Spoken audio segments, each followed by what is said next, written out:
Well, good evening, everyone. It's my pleasure to welcome you to our March version of On the Front Lines with the Emmanuel Hospital Association. My name is Rob Hansen, and I serve as Executive Director for Emmanuel Hospital Association's presence here in the United States. And so we're very, very glad that you have decided to take a little bit of time to join us.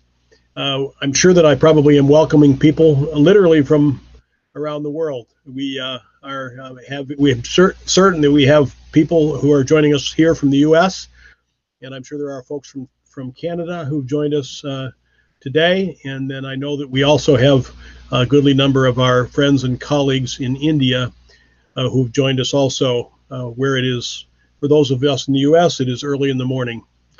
There at 6 o'clock in the morning in India. So we're very glad that you're with us. We're glad that you can spend this time with us.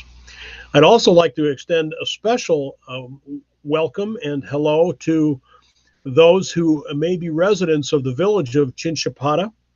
I know that via social media, the residents of Chinchpada in India, where the hospital is, that we'll be talking with the leadership tonight. I know that they heard that we were broadcasting live, and I understand that there may be some of them who have perhaps chosen to get out of bed early and are joining us. And so if that's the case, we're very, very glad that you are with us today as well. The Emmanuel Hospital Association is a network of 20 hospitals, as you've seen in the video. Each year, EHA serves approximately 1 million people through its 20 hospital locations. About 900,000 of them are outpatients, and about 100,000 are inpatients. More than 25,000 births each year. And in addition to the work that goes on through the hospitals and clinics, there's a vast work that goes on that is outreach into the communities, the villages that surround the hospitals. And so the entire work of the Emmanuel Hospital Association touches approximately 3 million people each year across the states of North and Northeast India. And so we're having the opportunity to, over the course of these months, with each of these On the Front Lines evenings, we are having the opportunity to visit a number of these different locations. And tonight, we have the opportunity to focus in on the hospital that is located in Chinchpada. Chinchpada is in the state of Maharashtra, which is in the western part of the country of India. And if we can put the map up so that we can get a little bit of a feel for where Chinchpada is located in India, that would be helpful. If for those of you that may not know much about Indian geography, if you were to take India and place it on top of the United States, for reference, for those of us who are in the United States, the easternmost part of India would be approximately where Washington, D.C. is, and the westernmost part of India would be approximately where Salt Lake City, Utah is. The northern part of India, all the way up at the Pakistani border and the Nepali border, would be in southern Canada, and the very tip of southern India would reach into Mexico. So that gives you an idea of India. India is a vast country, population of about 1.2 billion people, between 3 and 4 times the size of the United States. And so the red box that you see there is where Chinchpada is located. The green area on the map signifies those regions of India that Emmanuel Hospital Association efforts reach into. And so tonight we're focusing on Chinchpada. I'm very, very pleased to welcome our guests tonight, doctors Deepak and Ashita Singh. And if we could bring Doctors Deepak and Dr. Ashita in, that would be great. And they're joining us. Thank you very much for getting up so early in the morning. And we're about to have them. There they are. Good morning. Nice to see you. Good morning. Yeah. So glad that you have you're taking a little bit of time with us to share with us about Chinchpada. I was at Chinchpada. I think it was about 3.5 years ago, and had a wonderful time. Spent several days there. Had the opportunity to see the hospital operations as well as the surrounding community, and so I feel a little bit like I'm talking with friends. I am talking with friends, and so I'm very, very glad to have the opportunity to talk with you tonight. I think what we'll do is we'll just kind of try to get an overview of what Chinchpada is like, what your work there is like. And I think that one of the things that I'm often asked as I interact with people here in the U.S.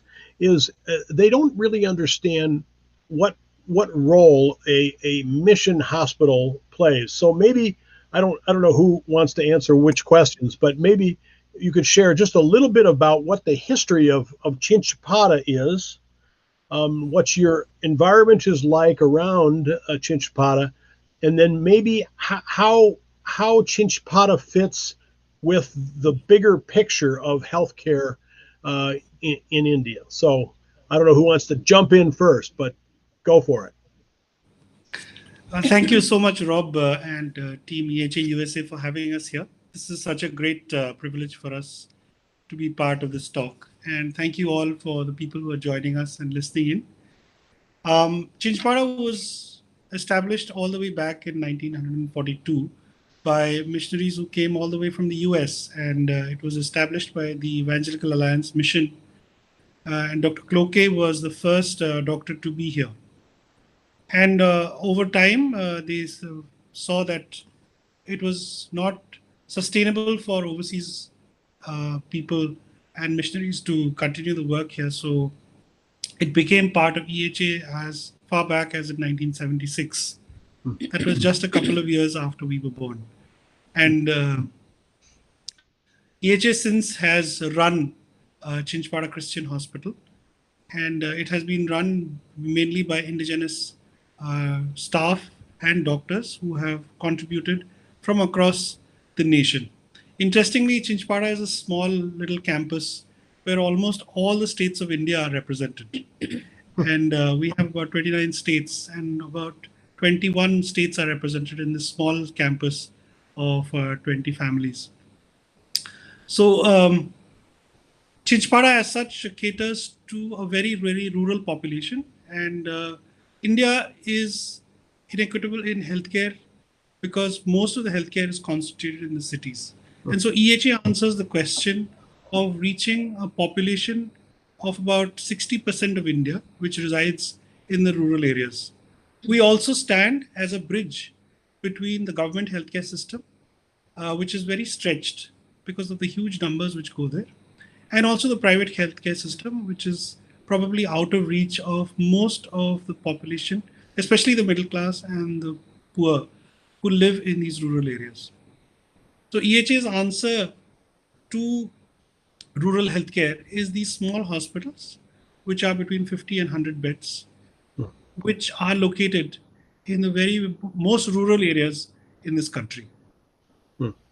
Now, so let me ask you a question. One of the things that you said is of interest to me. You mentioned that private health care is out of reach for the poor and for the middle class.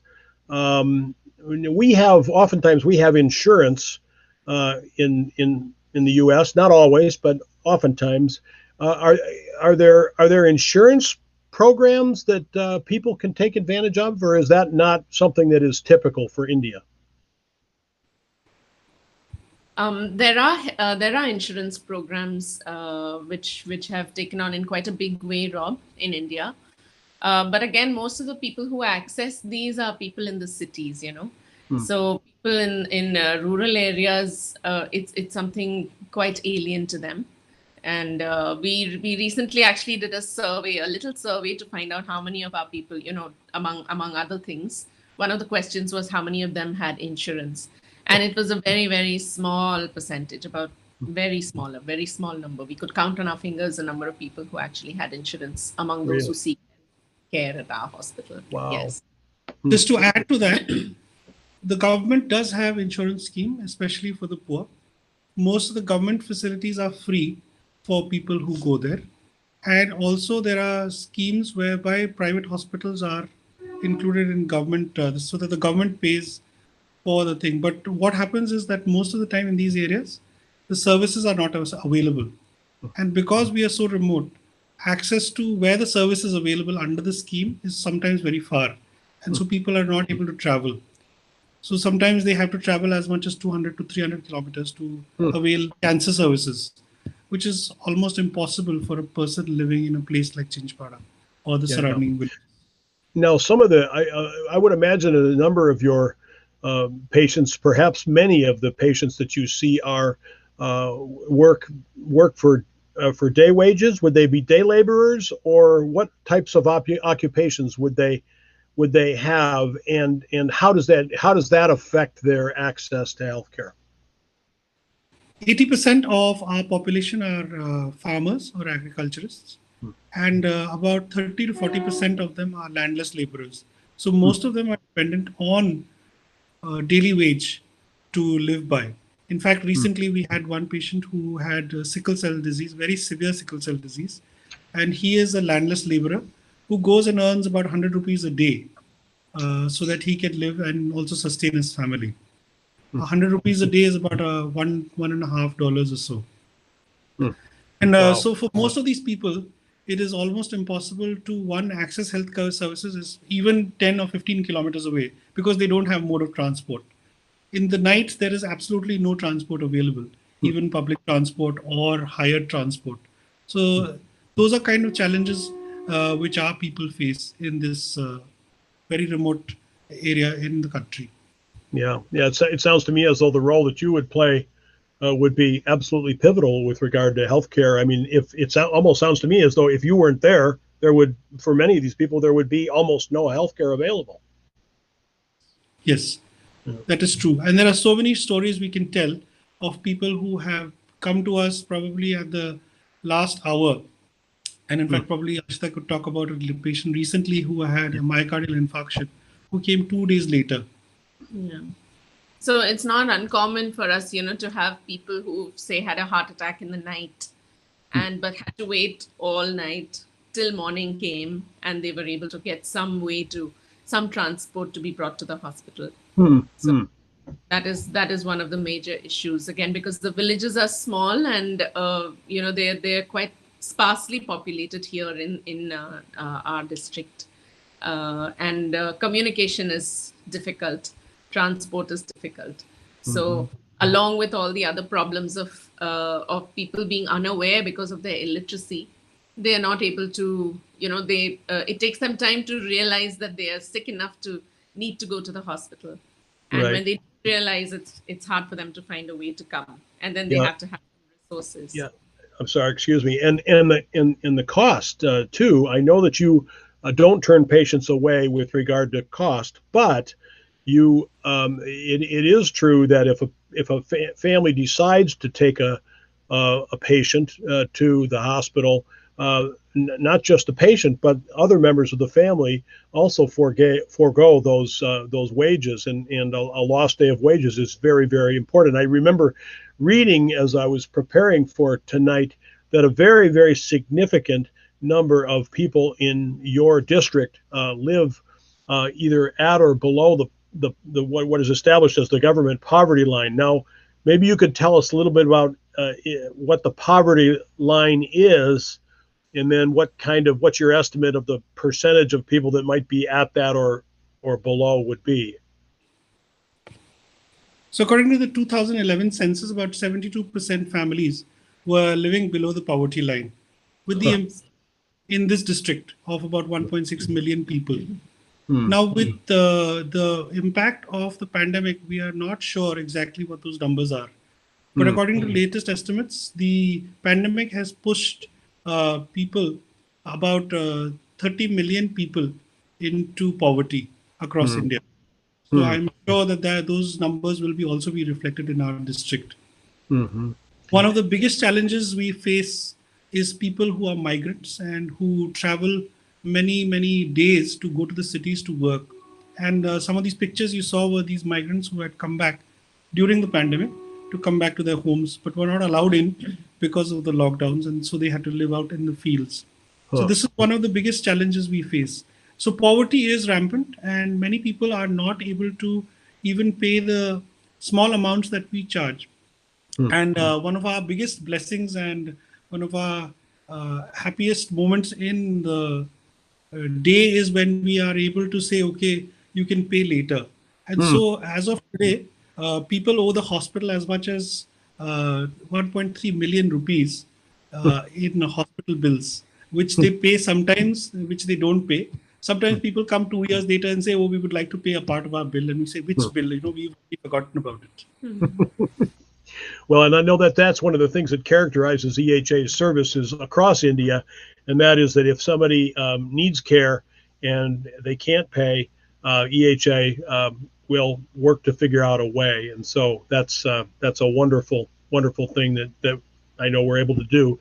And for those of you that are partners and supporters of EHA, you should recognize that a portion of your giving helps to undergird the operations and, in a very real sense, makes it possible for EHA to offer the charity that they do to those who are unable to pay.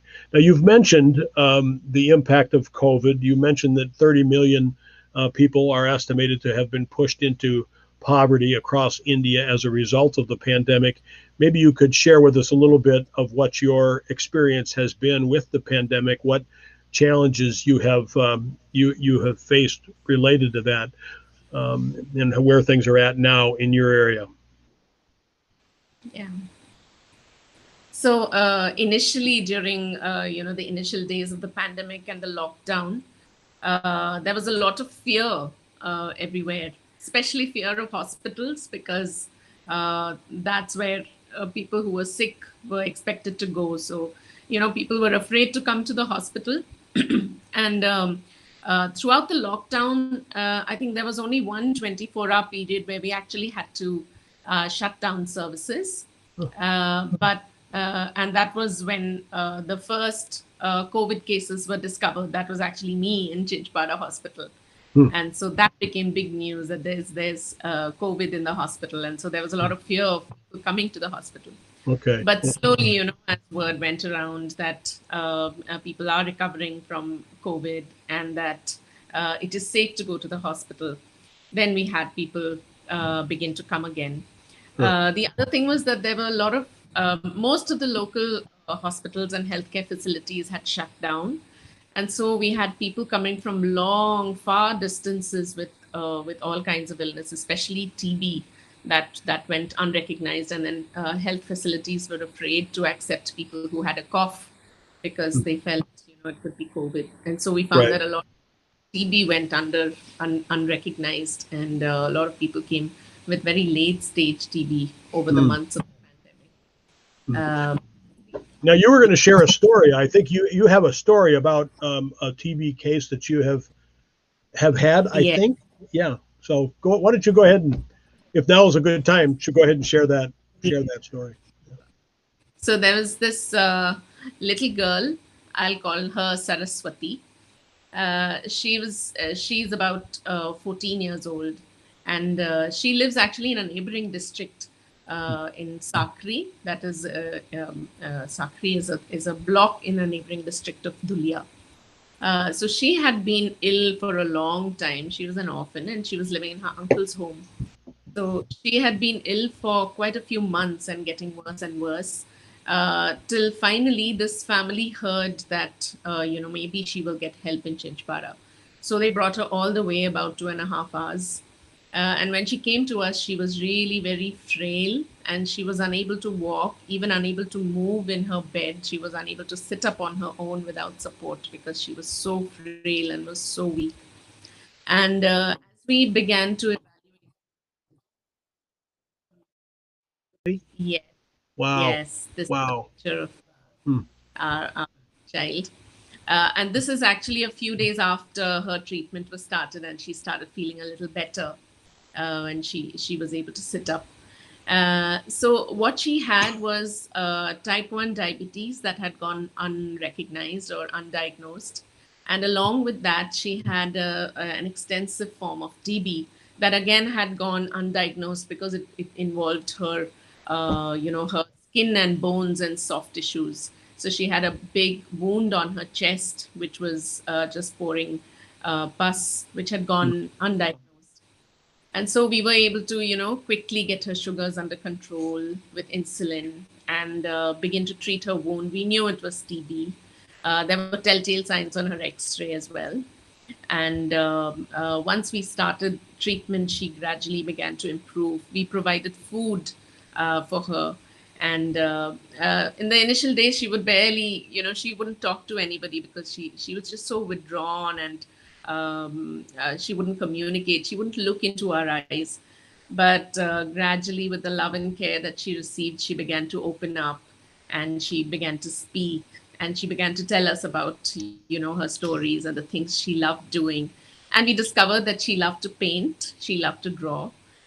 So some of our staff, they brought her this book in which she began to draw and paint. And every morning on rounds, she would show us the pictures that she had painted. And discovered that she was intelligent and she had dreams to study further. She wanted to study and learn and grow.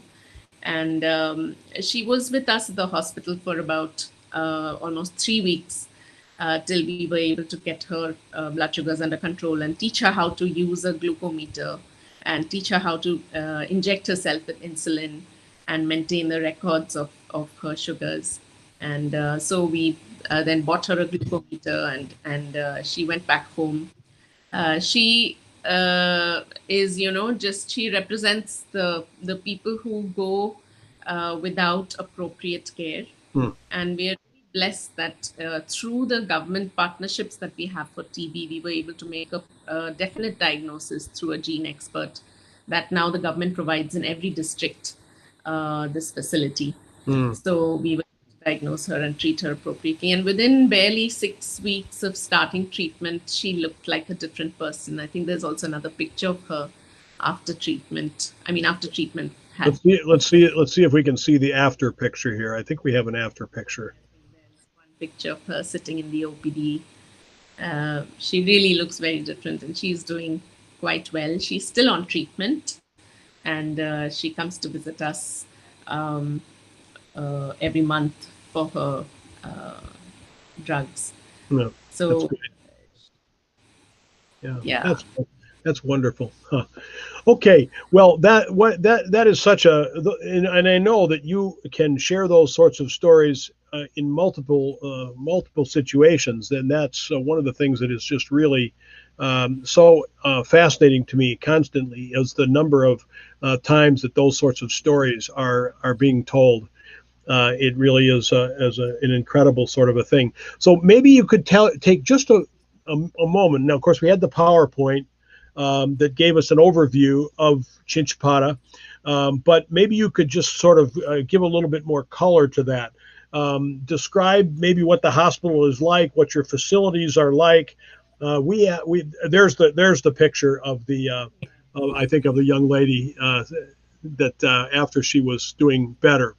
And I should probably comment so that everybody knows that the BeLive tool has a little bit of a tendency to make shall we say, maneuvers from one setup to the other. So if you find that sometimes a little bit distracting and wondering why we do that, well, we don't, is the answer to that question. BeLive kind of does that on its own for us. So, but maybe you could give us a little bit more color and help us to understand what the arrangements are at the hospital, what the facility is like, what is good about the facility, what's not so good about the facility and the campus and so forth, because we want to give you an opportunity to kind of talk a little bit about some of the needs and challenges that you have as well. So maybe you could share a little bit about the hospital.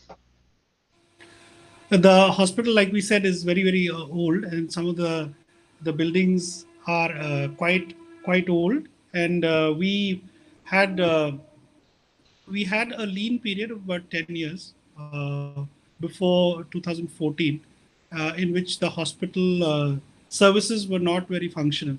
And so it took about a couple of years before we could actually see the people accessing services, before the people actually came to know.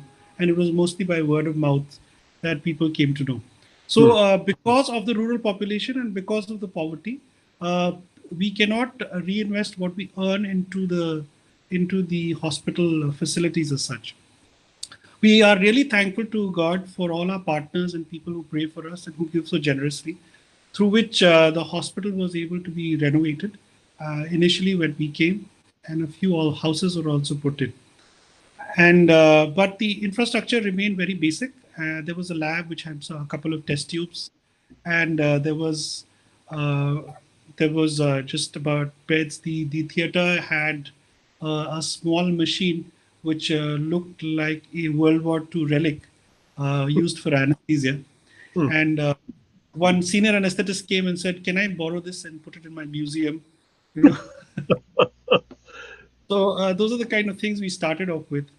But slowly, as the word spread and work began, people started coming, and also our friends, family, partners like EHA USA, and others started contributing to the work here, and we were able to then slowly build the services. The first thing we did was get a digital X-ray machine, which improves the quality of the outpatient services, decreases patient turnaround time, and also gives us a clearer picture of what the patient has.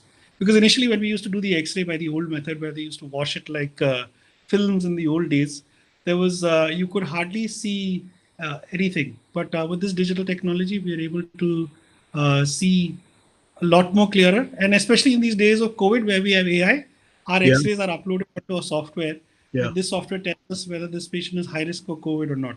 Yeah. So those are the things which we really enjoy as of today. Now, The tell other me a thing, little. Go ahead, please. Go ahead.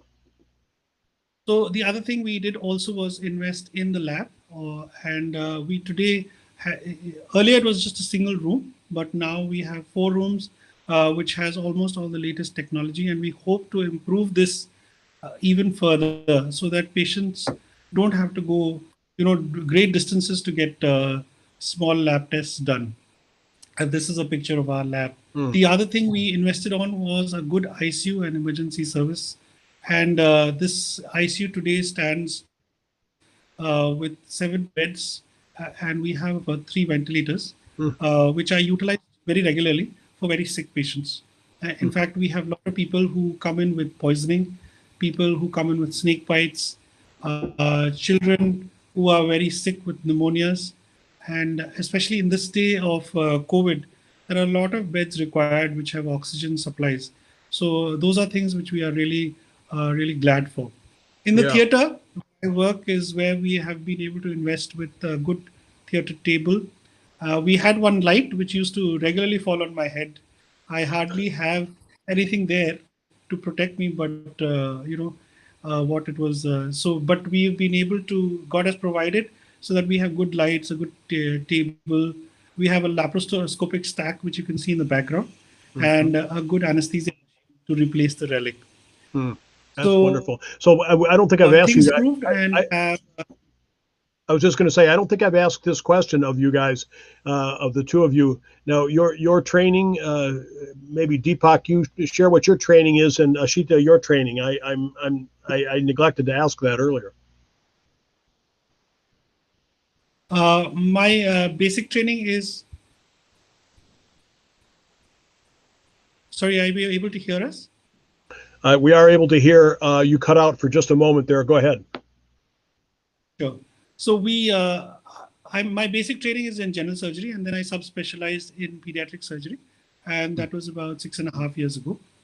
Mm-hmm. Yes, and also to add, Deepak is the only pediatric surgeon in this entire district of 1.6 million people. But he sits in a little village in Chinchpada, so that's not very common. Most pediatric surgeons would be in a tertiary care center where they could perform pediatric surgery, but Deepak will operate on whatever comes through the door for anybody. And I have my basic training in internal medicine, and I have had additional experience in critical care and also in infectious disease and palliative care. Interesting. Yes. Yeah, that's wonderful. So, but Deepak, you were on a bit of a roll there. You were sharing a little bit more about the hospital. Tell us a little bit about the staff team that you have there. I know you have a few additional doctors. You have a nursing staff, and maybe share with us a little bit about what that picture looks like. And I will also throw this question in after you answer that question. One of the members of our audience has asked us the question: how do you overcome the barriers to recruit and retain the staff that you have? And I do know that has been it's a challenge for each EHA location, but maybe share a little bit about what your experience has been. So the staff is a wonderful set of staff that God has given us. We started off when we came first in 2014 with just about 4 nurses and about 17 other staff. So there totally we were about 21 staff, and God has added to those numbers, and we today stand at about 85 staff with about 8 doctors. We have 1 dentist and also a community health consultant who has joined us recently. Is that a picture of your team there? Yes. So this will be representative of most of the staff, the doctors, nurses, the allied health staff, and the like pharmacists, lab people, and also the support staff, and also the part of the community health staff who are there in that picture. And this was taken during a cantata which Ashita conducted for the people with disability and palliative care needs. That's wonderful. Yes, so just to add, Rob.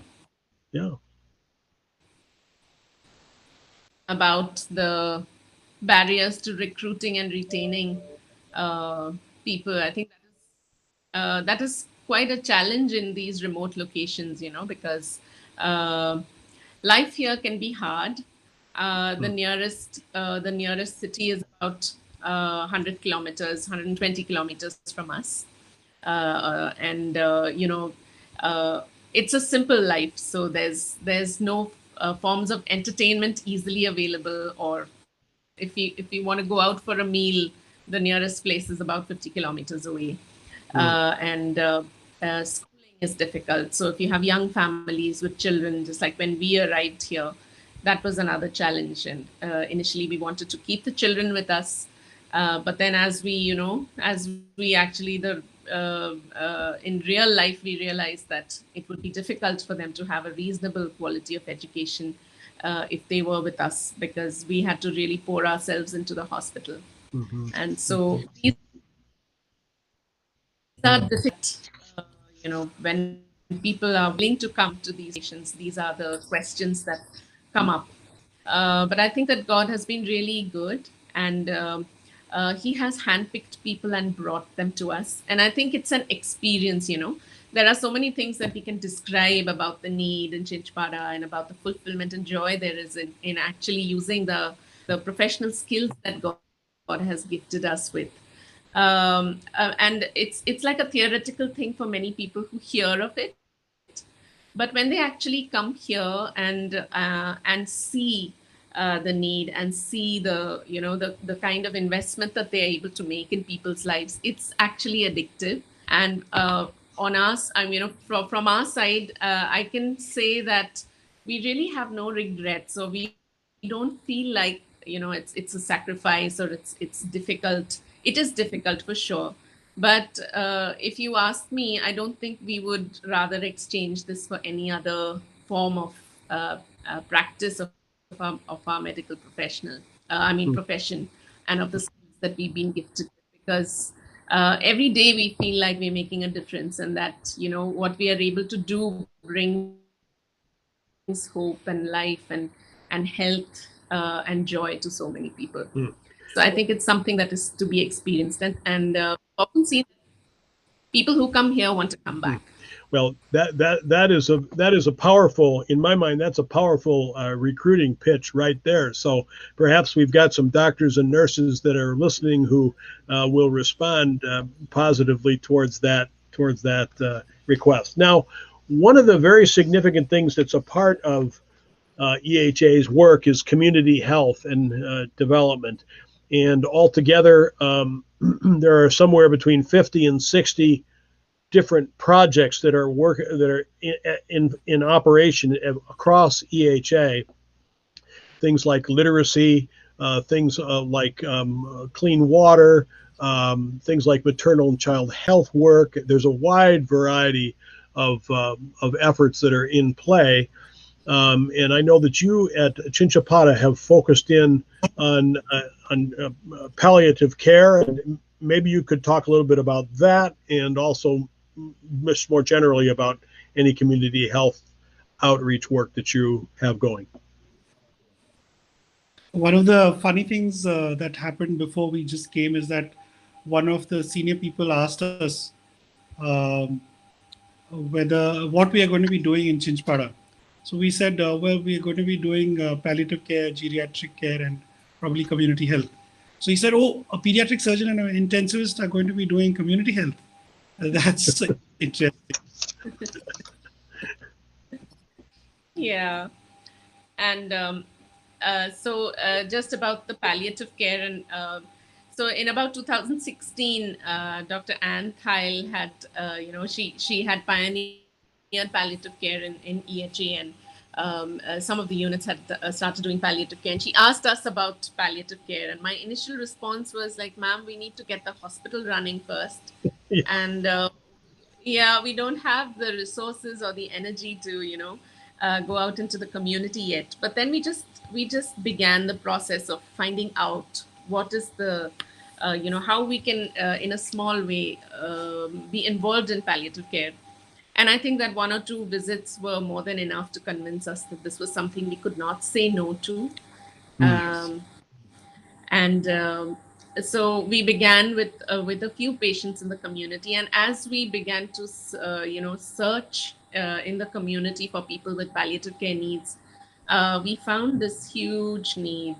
And as you can imagine, in a context where even basic healthcare is like a luxury for most people, palliative care, people with palliative care needs go way down in the priority list for the community in terms of what care is, given to them.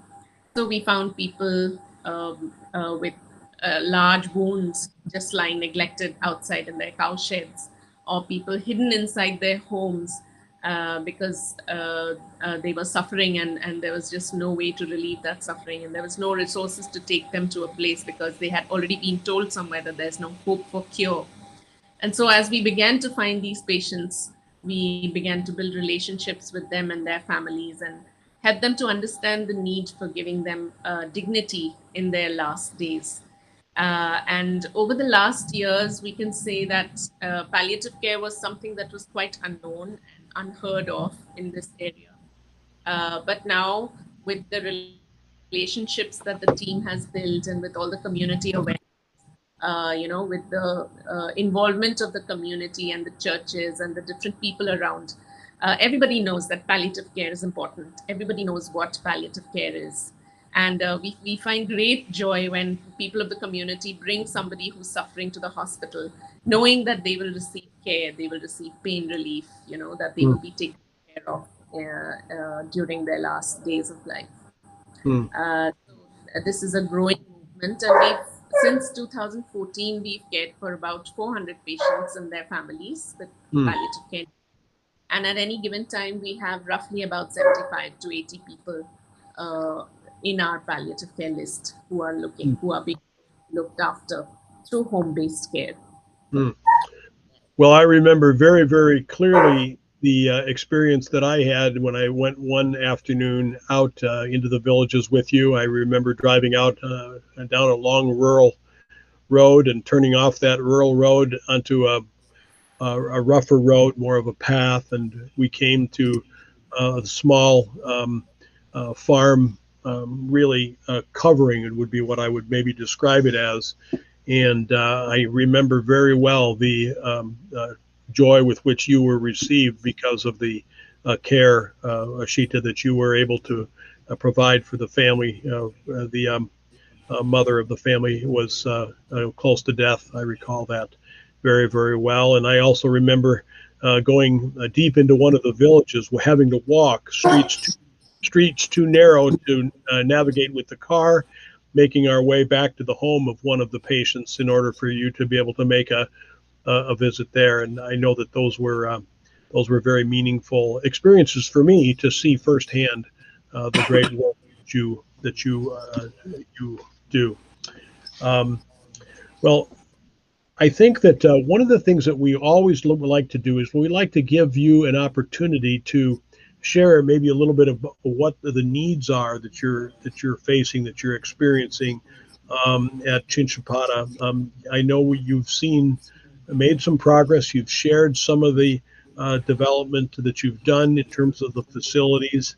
I know that there will, in all likelihood, always be needs, more that can be done.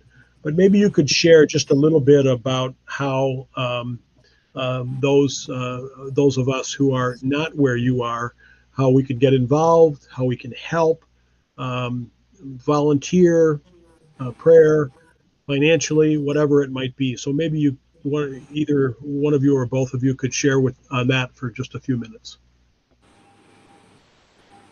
Yeah, thank you, Rob, for that. And we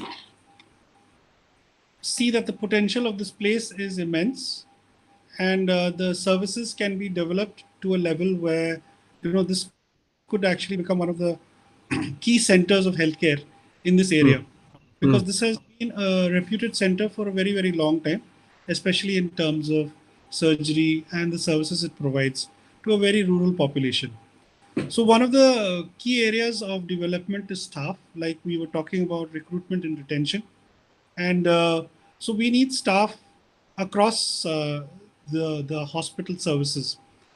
So it's not only about doctors and nurses, but also about office staff, people who can do good finance, people who can manage well, people who are able to teach. So one of the things that we would really request and like people to do and think about is updation of staff and their services. It may be difficult to come and work as such because of the visa issues and challenges that are there, and work permit issues that are there. But these are areas where we would look at in terms of staff development. The other areas where people can really contribute is in the terms of services. We have a very well established lab, so people can come and help out there. Nursing services, which need updation regularly, teaching, and also hand holding in various areas. Most of our staff are not very experienced in very high-end services like ICUs or HDUs, taking care of people with critical care needs or even palliative care needs. So those are areas which we would really like input on. One of the areas which we really miss now is the radiology service, since our radiologist has left. And those are areas where people can really contribute to. So in terms of staffing, we have various things, and also the services can be upgraded to another level. I can imagine that. But in terms of equipment, there are various needs. We have plans to build another bigger ICU with 12 beds, so people could contribute towards a single bed, towards ventilators, towards things like an oxygen pipeline, which is very much needed. Other things which we need for upgradation of services are things we are hoping and dreaming. I've been dreaming, especially since we've come as of a CT scan, because we have to refer people about 120 kilometers away who have strokes or other things which can be picked up in 5 minutes with a CT scan to all these places. And they have to spend a lot of money going there, and also a lot of money actually trying to get the thing done. And I would like Ashita to talk about the outreach and what we would need for that. Yes, so we've, along with palliative care, we've now enhanced our programs so that we can, able to address needs in the community which are very prevalent, such as diseases like TB. This is also sickle cell belt. So we have a lot of children and young adults who live with sickle cell disease and die young from it when they needn't, because it is possible to give them a better quality of life with certain interventions which are crucial, like drugs like hydroxychloroquine adequate care. Right. So these are things which we are hoping to address. Vaccines for children with sickle cell disease, and these are things that require investments. So we are hoping that we'll be able to provide these in the coming days. Mm. I was just thinking about how when we initially came, and even now, often when people have completed their treatment and they come asking for charity, and Deepak in the initial days would just give charity depending on what people needed, and I would ask him, now how are we going to make this up? Where are the calculations? So he would say, with God we don't do calculations. We look at the person in need who is standing there, and we give them what they need, and we give them the treatment that they need for what they are able to pay without pushing them into debt. And one of the things we've seen is God's faithfulness in this, and the large debt that we had when we arrived 7 years ago, being slowly chipped away at, and there is still a debt remaining, but we continue to move forward, and we see God's amazing provision for all the needs that. Mm-hmm. So in terms of the community care, things that like drugs for children with sickle cell disease, and a vehicle as our programs improve. We only have one vehicle and an ambulance, which is really well used, but often there's no vehicle to be able to do the things that we need to do in the community. Mm-hmm. So, Yeah. I want to just let our audience know that the actual video, we're glad that the audio is still running very well, but our video connection for Deepak and Ashita has gone out on us, but we've been able to still share some of the photos as they've been talking. So we're aware of that. And sometimes these sorts of things happen when one is connecting around the world into various parts of India. So, well, I think that what I would like to do is I would like to just express our thanks to you, Deepak, and to you, Ashita, for your time. And we're coming up on just shy of an hour here in about 10 minutes. And I'll have a few closing comments, and I hope that you'll stay with us. But perhaps you have, was there another story that you were going to share with us? I guess I'm trying to remember exactly. But if there's another story that you'd like to share, and then any kind of a closing comment that you'd like to make, and then I will close our evening with just a couple of announcements that I think that our viewers will find important. Yeah, so the other story is about a little boy called Samson, and his mother, who was about 33 weeks pregnant with him, came in very sick, and she was so sick that she was on a ventilator. She had very high blood pressure. She was seizuring, and she was so unstable that we were not able to shift her to the operation theater. So we told the family that we probably have to operate on her in the HDU, and that probably both the mother and baby may not make it, but we will try and do whatever is best. And so with much prayer and trepidation, we shifted the theater to the HDU, and we performed an emergency C-section at 33 weeks.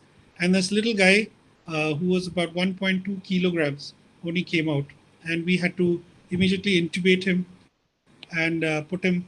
We don't have a neonatal ventilator, so we had to handbag him. And of course, the mother after the delivery was all right, and she stabilized in 24 hours.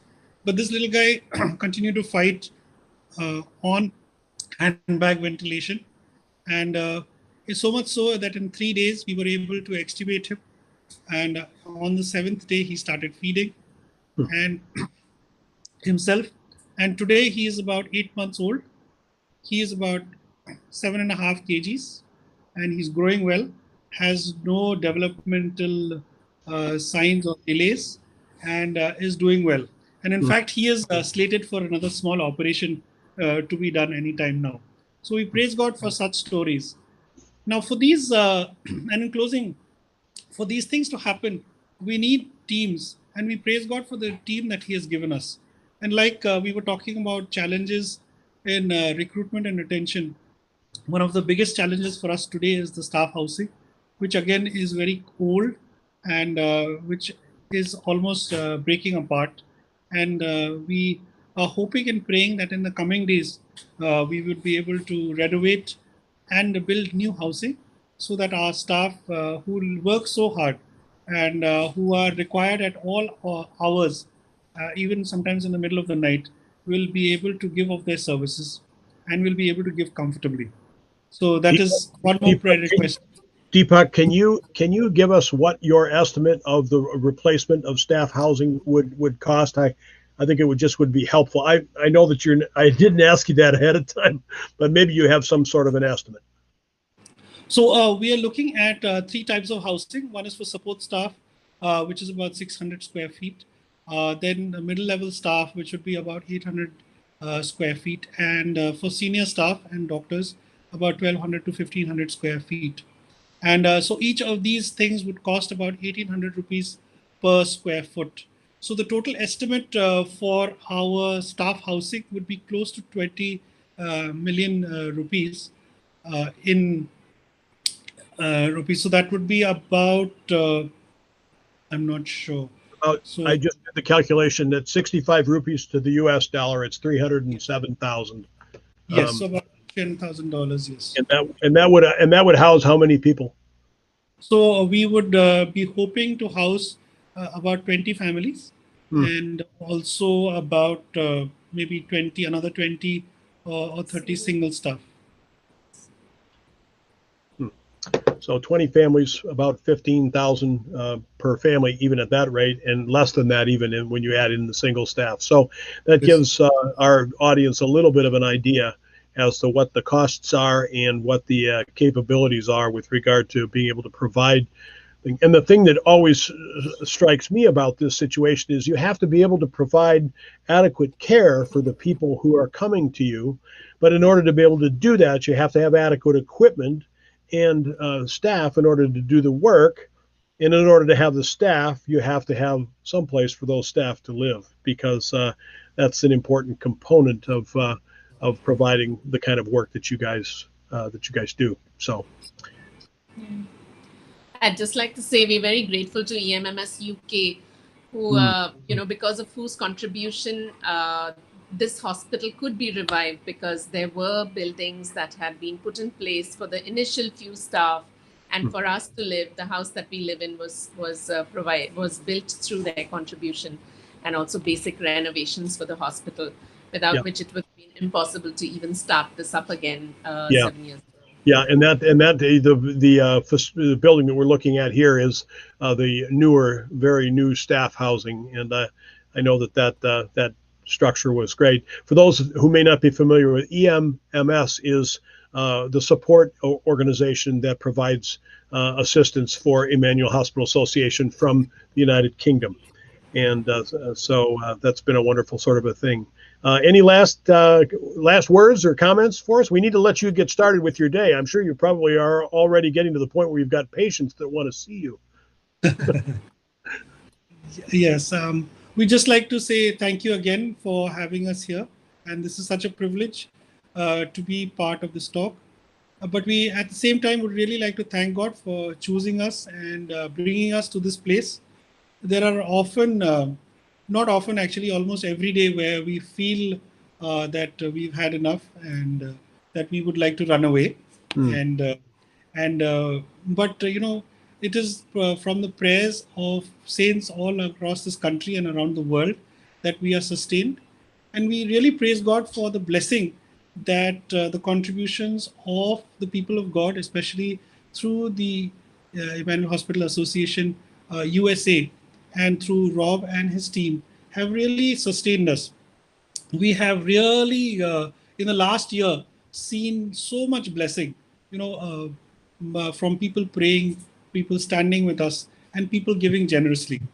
One of the biggest challenges we faced were the migrant people who were living out in the villages, in fields, in 45 degrees centigrade temperatures, and nowhere to go, nothing to eat. And we were able to provide sustenance for 500 families across 7 months, which is still ongoing. So we have now chosen about 60 of the poorest families, which we are supporting every month with dry rations and hygiene kits. And we hope that this will continue. And we praise God for the many, many people who have supported this effort. We have also been able to equip ourselves to be able to take care of COVID patients and also very, very sick patients who come in with other diseases. So really, I just want to thank and praise God and thank each one of you, especially all the people who have prayed for us and contributed so generously. So thank you so much. Well, you're very, very welcome. And that, what a fitting photograph that we have up on the screen right here. I think one of the patients expressing with a wonderful smile on his face and a peace sign too. So that's a wonderful sort of thing. Well, we're very grateful that you guys have joined us. Thank you to all of you who have been with us tonight. One last word that a couple of last words that I'll share with you. If you have enjoyed On the Front Lines, we'd love to know that. If you've got suggestions as to how we could improve, we'd love to hear that as well. And we also would like to ask you to mark your calendar for the next time. Our next On the Front Lines will be on Tuesday, April 20th, Wednesday, April 21st, early in the morning, for those of you who may be tuning in from India or to points further east than that still. And we will be focusing on EHA's extensive work in the disability area. We've focused on specific hospital locations up till now. This time we will focus on the work that's being done with regard to caring for people who have disabilities. EHA has had a wonderful partnership with Johnny and Friends, a ministry to those who have disabilities here in the U.S. and a number of other organizations around the world. And EHA has sought to be a leader with regard to developing a ministry and outreach to people who have disabilities. And so you won't want to miss that. That's on Tuesday, April 20th at 7:30 p.m. Central Time in the U.S. If you are interested in the possibility of partnering with EHA, we will, at the close of our broadcast, have up for you a place where you can go to give. We'll have the websites of each of the organizations, the Indian website, as well as the U.S. website and the Canadian website. Once again, my name is Rob Hansen. Thank you very much for joining us tonight. We hope that you all have a very good evening or a good day wherever you may be. Thank you.